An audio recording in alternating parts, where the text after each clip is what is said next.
Hello students, आज का जो हमारा टॉपिक है वो है symmetric and skew symmetric matrices. तो सबसे पहले हम सिमेट्रिक मैट्रिक्स पे आते हैं। इसको हमने डिफाइन कैसे किया? A square matrix A is equal to A I J is called a symmetric matrix if A I J is equal to A J I for all I comma J. इसका क्या मतलब है कि मैंने अगर किसी भी स्क्वायर मैट्रिक्स को सिमेट्रिक मैट्रिक्स बोला तो उसके ith रो jth कॉलम का एलिमेंट और jth रो ith कॉलम का एलिमेंट ये आपस में इक्वल होनी चाहिए।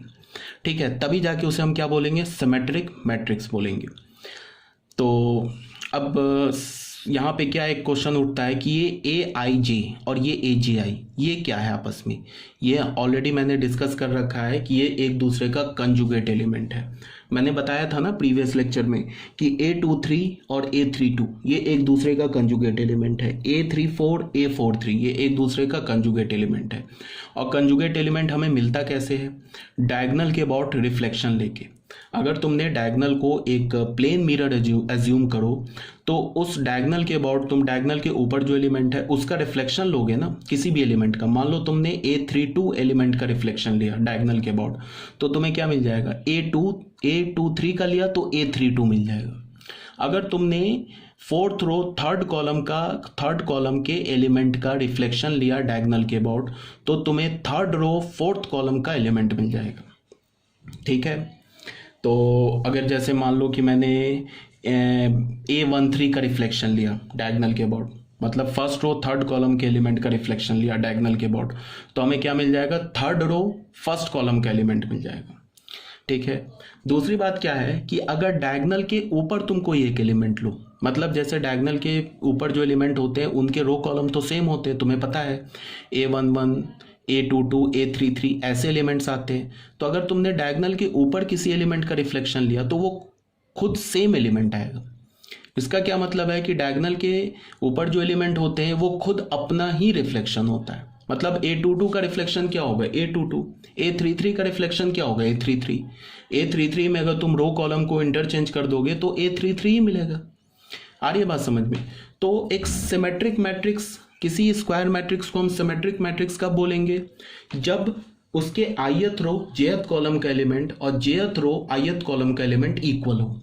मतलब क्या है कि डायगोनल के ऊपर किसी भी एलिमेंट का तुम रिफ्लेक्शन ले लो, वो जो रिफ्लेक्शन आना चाहिए वो सेम एलिमेंट आना चाहिए। या डायगोनल के नीचे तुम किसी भी एलिमेंट का रिफ्लेक्शन ले लो, वो रिफ्लेक्शन जो है सेम एलिमेंट आना चाहिए। मैं ए मैट्रिक्स के किसी भी एलिमेंट के लिए। ठीक है, डायगोनल के ऊपर जो एलिमेंट होगा वो तो खुद ही अपना रिफ्लेक्शन होगा। डायगोनल के नीचे के एलिमेंट का रिफ्लेक्शन लो अगर डायगोनल के अबाउट तो सेम आना चाहिए। डायगोनल के ऊपर के एलिमेंट का रिफ्लेक्शन लो डायगोनल के अबाउट तो सेम आना चाहिए। सपोज डैट मान लो सेकेंड रो थर्ड कॉलम पर एलिमेंट है 1 या 2 है, सेकेंड रो थर्ड कॉलम पे एलिमेंट, तो थर्ड रो सेकेंड कॉलम पर भी जो एलिमेंट आना चाहिए वो भी 2 ही आना चाहिए। ठीक है, अगर ऐसा है मैट्रिक्स के किसी भी एलिमेंट के लिए तो उस मैट्रिक्स को हम सिमेट्रिक मैट्रिक्स बोलेंगे। क्लियर है बात? अब आ जाओ यहाँ पे हमने क्या बोला? सिमेट्रिक मैट्रिक्स क्या होता है? ith रो jth कॉलम का element is equal to jth row ith column का एलिमेंट। ये बात यहाँ पे लिखा हुआ है। अब तुम ऐसे बताओ ये ith रो jth कॉलम का एलिमेंट क्या है? ये तो मैट्रिक्स ए का जनरल एलिमेंट है, तो इसको मैं क्या लिख सकता हूँ? Element of matrix A belong to ith row jth column. अब ये बताओ कि जो ये AJI है ये क्या है? ये A ट्रांसपोज के ith रो jth कॉलम का एलिमेंट है। ये होता है ना, ट्रांसपोज की प्रॉपर्टी होती है ना। अगर मान लो मैंने A ट्रांसपोज के सेकंड रो थर्ड कॉलम का एलिमेंट आया तो वो A मैट्रिक्स के थर्ड रो सेकंड कॉलम का एलिमेंट आ जाएगा।